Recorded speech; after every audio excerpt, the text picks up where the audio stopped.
Hi, hello, నమస్తే. నీటి చేత నిప్పు ఎలా ఆరిపోతుందో దాన ధర్మాలతో మన పాపాలు కూడా తొలగిపోతాయంటారు. రాధాకృష్ణులు ఒకరు అనురాగానికి దర్పణం, ఇంకొకరికి ప్రాణమే ఆ కృష్ణుడు కొరకు అర్పణం.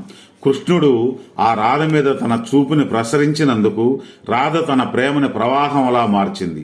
అందుకే రాధాకృష్ణులంటే అందరికీ అంత ఇష్టం.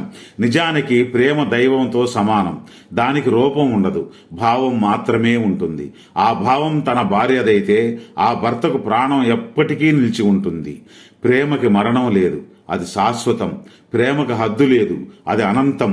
నింగి చీలినా నేల చీలినా దిక్కులు ముక్కలైనా ప్రేమే లోకం, ప్రేమదే జయం. ఎప్పుడూ బాధని ఆహ్వానించకు, మీరు బలహీనులైపోతారు. ఎన్నడూ కన్నీళ్ల వైపు తొంగి చూడకు, కటిక చీకటిలో మగ్గిపోతారు. కానీ ఒక నవ్వు చూపించావా 100 ఏళ్ల జన్మల ఆయువు పోసుకుంటావు.